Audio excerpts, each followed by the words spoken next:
I'm starting to. I was never really good at much else, you know. So I just, I don't know. Once I found out I was decent at something, I just kind of focused and just. He's the only person that did things that I wanted to do. Hey everyone, welcome back to the channel. Today we're diving deep into one of hip-hop's most iconic friendships, Eminem and 50 Cent. But it's not just about their music or collabs. It's about loyalty, trust, and battles that shook the rap world. Plus, we'll break down 50 Cent's most unforgettable feuds and how Eminem's silent power plays shaped them all. In the world of hip-hop, alliances are power and rivalries are legendary. But few bonds run deeper, or louder, than the one between Eminem and 50 Cent. These two giants didn't just dominate the charts, they built a brotherhood forged in fire, loyalty, and pure survival. But behind the bars and platinum records lies a storm of tension, respect, and silent warnings that shaped some of the genre's most explosive moments. So, what really went down?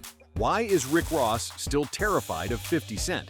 And how did Eminem's loyalty turn into 50's biggest weapon? Today, we're diving into how Eminem and 50 Cent's unbreakable bond was born, and why it still shakes the industry to this day. The story didn't start at an award show or inside some glitzy studio. Nope. It started in the streets of LA when 50 Cent was blackballed, broke, and bulletproof. Literally. He had already been shot 9 times, dropped by his label, labeled a threat. So when Eminem invited him to California, 50 wasn't taking chances. He showed up to meet Slim Shady, still rocking that bulletproof vest.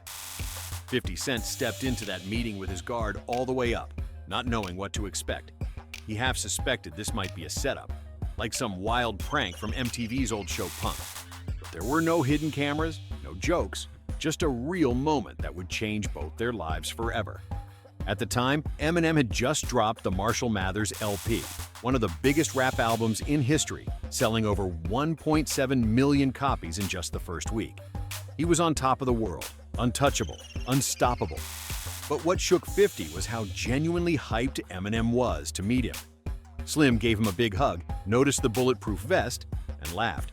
But behind the laughs was real recognition. Eminem had heard 50's Guess Who's Back mixtape, and he wasn't just impressed, he was moved. The bars, the pain, the hunger, it was all raw, unfiltered survival rap, and M could feel it. While most of the industry turned their backs on 50, Eminem leaned in. He saw something the rest didn't. Eminem brought him straight to Dr. Dre, and together they signed 50 to Shady Aftermath. That wasn't just a contract, it was a co-sign from two of the most powerful names in hip-hop history. Soon after, 50 dropped Wanksta, which started bubbling fast, especially after landing on the 8 Mile soundtrack. But then came the earthquake. January 2003, In Da Club dropped. The world stopped. Radio stations, clubs, block parties, it was everywhere. 50 Cent went from underdog to global superstar almost overnight. His debut album, Get Rich or Die Tryin', sold 870,000 copies in the first week. Eventually, it blew past 10 million worldwide. And through it all, Eminem was there, not just as a producer or a label boss, but as a true friend and mentor, riding every wave by his side. Their bond went way beyond just music. As 50 Cent adjusted to fame, flashing cameras, and non-stop interviews, he had someone in his corner who truly understood the pressure, someone who had already walked through the fire and made it out. In interviews, 50 often compared Eminem to his grandmother, not because of age, but because of trust, that rare, unshakable kind. If 50 made a new track, he'd always play it for M first. And if Eminem didn't feel it, 50 would scrap it, rework it, and go harder. That kind of loyalty in the music industry? Almost unheard of. Over the years, their friendship never wavered. No clout chasing, no drama, just respect and realness. One unforgettable moment came during the 50's final lap tour in Detroit. Fans were already hyped, but then Eminem popped up on stage, completely unannounced. The crowd exploded. Together they performed Patiently Waiting and Crack a Bottle, a rare reunion that felt like hip-hop royalty returning to the throne. After the set, Eminem grabbed the mic and gave 50 his flowers, calling him one of the best friends I've ever known. That moment? It was raw, it was real, and fans could feel it. 50's admiration has always been public. On social media, he's posted photos with captions like, "I don't need many friends, just a few real ones. Eminem is one of them." Simple words, but powerful. Because it's not just about where they started, it's about how they've stayed solid, even as their careers took different paths. From the bulletproof vest days to Billboard dominance, both 50 Cent and Eminem have grown into legends, not just in music, but in culture. And through it all, their brotherhood never faded. Eminem and 50 Cent came from the bottom, from neighborhoods where survival wasn't promised, and the only guarantees were struggle and loss. But instead of letting that break them, they rose above it, not just as artists, but as warriors who understood what it meant to grind with no backup. Their friendship is more than a music alliance. It's a testament to what happens when two people truly believe in each other. Because in this game, success alone doesn't build bonds. But loyalty is everything. And Eminem and 50 Cent, they've had each other's backs from day one. In an industry where clout and chaos often overshadow the art, these two have never let the other face battles alone. When one was under attack, the other showed up. Lyrical wars, public feuds, industry pressure, personal beefs, they stood side by side like brothers in battle. Their story has all the hits and headlines, but at its core is a connection built in fire, the kind that only grows stronger when tested. Back in the early 2000s, when Eminem signed 50 Cent to Shady Records, the streets were already buzzing. 50 was making noise, dangerous noise, in the underground. Labels were scared, executives were hesitant. But Eminem, he didn't flinch. He saw past the controversy and the bullet holes. He saw the potential. And when 50's feud with Ja Rule started heating up, Eminem didn't sit on the sidelines. What began as a street beef between two Queens MCs suddenly became a full-scale hip-hop war. It wasn't just 50 versus Ja anymore. Now it was Shady/Aftermath versus Murder Incorporated, and when Irv Gotti and Ja Rule made it personal, Eminem clapped back, hard. Because in their world, when you come for one, you get them both. It wasn't just about 50 Cent. When the beef with Ja Rule escalated, they crossed a line that should have never been touched. They dragged Eminem's daughter, Haley, into the mess. That was it. Eminem didn't just respond, he unleashed. He dropped Do Re Mi, Haley's Revenge, bringing D12 and Obi Trice with him. But this wasn't just a diss track, it was a warning shot. It said loud and clear, "If you come for one of us, you're coming for all of us." Eminem didn't hide behind fame. He put his name, his voice, his family on the front lines. That kind of loyalty, it cuts deep. 50 Cent never forgot that moment. And when the tables turned, he made sure to return the favor. Fast forward to 2018. Enter Machine Gun Kelly. Tension had been bubbling for years, ever since MGK made inappropriate comments about Haley when she was still a minor. M didn't forget. And when he dropped Kamikaze, he made it clear, this wasn't going to slide.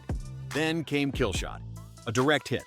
The track broke YouTube records, made headlines, and reminded the world that Eminem was still one of the most lethal lyricists alive.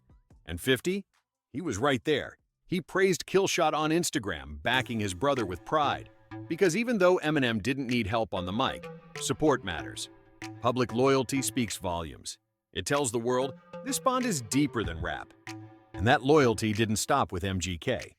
When Nick Cannon reignited his old feud with Eminem, dropping multiple diss tracks and going off on podcasts, Eminem stayed silent. He didn't need to answer, because 50 did. When Nick Cannon came for Eminem, 50 didn't flinch. He stood up immediately, calling out the circus for what it was. In his own words, he said, "Arguing with someone who doesn't even realize they're losing is pointless." That wasn't just shade, it was wisdom from experience.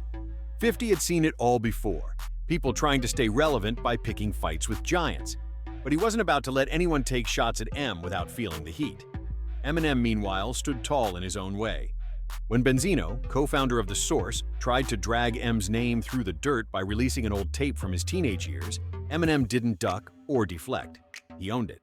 He admitted the song came from a stupid, angry place, a moment of immaturity, and he took full responsibility. That honesty, that accountability, it made 50 even prouder. While 50 stayed quiet publicly during that storm, behind the scenes, he was right there, offering support like always. Because for them, This was never just about diss tracks or competition. This was about family. Back in the day when 50 was deep in his own war with Ja Rule, Eminem stepped in and made it clear, if you mess with 50, you mess with me. And when another beef flared up, this time with Everlast, who foolishly took shots at both Eminem and Haley, M's response was swift, sharp, and personal. It wasn't about clout or killing careers. It was about defending what mattered most. Their loyalty extended beyond battles. They had each other's backs in life and legacy, from surprise on-stage reunions to public praise, to just being present when it counted. Even as their careers evolved, their connection stayed untouched. One of the most powerful reminders came in 2023, when Eminem made a surprise appearance at 50 Cent's concert in Detroit, their hometown stage. The crowd lost it. Because after all these years, through every storm, every hit, every headline, one thing remained true: real ones don't fold. When Eminem and 50 Cent hit the stage in Detroit, the energy was unreal. Make sure to stick around till the end. You don't want to miss what Eminem really thinks about Rick Ross's latest moves. Their bond went far beyond the beats and rhymes. While 50 Cent was adjusting to sudden fame, Eminem was his rock, someone who truly understood the pressure behind every interview and spotlight. 50 often compared Eminem to his grandmother, a trusted confidant who kept him grounded. Whenever 50 created new music, Eminem was the first to hear it. If M didn't feel the track, 50 would go back to the drawing board. That kind of trust is rare in the music industry. Years passed, but their friendship only grew stronger. They performed together multiple times, like the unforgettable surprise Eminem gave fans during 50's final lap tour in Detroit. When they performed Patiently Waiting and Crack a Bottle, the crowd erupted. Eminem even shouted out 50 in front of thousands, calling him one of the best friends he'd ever had. On social media, 50 Cent often shares how few friends he truly needs, and Eminem is always one of them. Even as their careers took different paths, their connection never faded. Both men became cultural icons, yet their loyalty stayed unshaken. Coming from tough neighborhoods where survival wasn't guaranteed, they relied on loyalty and trust to rise above it all. Eminem and 50 Cent always had each other's backs, through lyrical wars, public feuds, and personal attacks. Remember when 50's feud with Ja Rule escalated? Eminem didn't stay silent. When Ja Rule dragged Eminem's daughter into the battle, crossing a major line, Eminem fired back with Do Re Mi, Haley's Revenge, rallying D12 and Obi Trice behind him. That loyalty meant everything to 50. Years later, when Eminem battled Machine Gun Kelly, 50 showed full support, praising Killshot and reminding the world why M is still one of the deadliest rappers alive. And when Nick Cannon tried to provoke Eminem, 50 was quick to step in, telling M not to waste his time with someone who didn't realize he was losing. Eminem also showed loyalty in his own way. When Benzino tried to tarnish his reputation by releasing an old teenage tape, Eminem faced it honestly, admitting his youthful anger and taking responsibility, a rare move in the rap game. Through all this, 50 Cent stayed quietly supportive in the background. Their battles weren't just about music, it was family. Even when 50 had issues with artists like Everlast or his own G-Unit members, Eminem's involvement showed it was deeper than music. It was about protecting the people that mattered. Now, let's talk about some of 50 Cent's wildest beefs. His fallout with the game was legendary. Initially, 50 helped launch the game's career, but things fell apart publicly on Hot 97 radio, even leading to a shooting incident outside the studio. Years of back-and-forth diss tracks and social media shots followed, with little lasting peace. His beefs with his own G-Unit members, Young Buck and Lloyd Banks, played out publicly and brutally. Both were kicked out live on air after complaints and betrayals. The feud with Cameron started in 2007, exploding on Hot 97 with label executives calling in and a heated argument about sales and respect. But years later, they were even seen laughing together, proving even the fiercest rivalries can mellow. 50's earliest beef was with Jay-Z, sparked by his single How to Rob, which joked about robbing famous rappers including Jay. The back-and-forth lines kept fans hooked for years, even as they toured together later. Perhaps 50's most famous and ongoing beef is with Rick Ross. It began over a cold stare at an awards show and quickly escalated into a digital war of diss tracks, spoofs, leaked tapes, and social media trolling. Rick Ross even used imagery like funerals, symbolizing 50's death in the rap game. trying to paint himself as calm and powerful while mocking 50's wealth and relevance. 50 fired back with Officer Ricky, mocking Ross's past as a correctional officer, and didn't stop there, turning the feud into a full-blown chess match for dominance. Even when Rick Ross was hospitalized, 50 poked fun, and years later, when Ross teamed up with Meek Mill, 50 mocked their album's sales.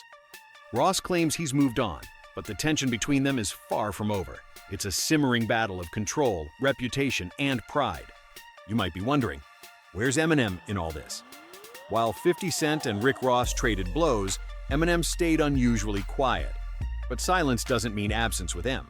Sometimes it means he's calculating his move. Rick Ross never aimed at Eminem directly, always showing respect for Slim Shady's legacy, even calling Eminem one of the greatest rappers alive and hoping for a collaboration with 50 Cent's circle someday. Eminem's skills and reputation are untouchable, and both fans and critics agree. M is on a different level when it comes to raw skill and wordplay. Recently, sources close to Eminem revealed that M believes Rick Ross is genuinely terrified of 50 Cent. According to insiders, Eminem said Rick Ross knows this game and that 50 is persistent and unforgiving. He warned Ross not to push too far, because if 50 comes at him again, he might finish what he started. Ross's calm tone? Eminem sees it as fear, not peace. Rick Ross has every reason to be cautious. 50 Cent isn't just a rapper, he's a strategist. He waits, he watches, and when the time comes, he strikes. That's why people don't mess with him twice. So what do you think? If 50 Cent decides to go after Rick Ross again, will it finally end the feud for good? Drop your thoughts in the comments below. If you enjoyed this deep dive, make sure to like, share, and subscribe for more stories from hip-hop's biggest legends. Thanks for watching. See you in the next video.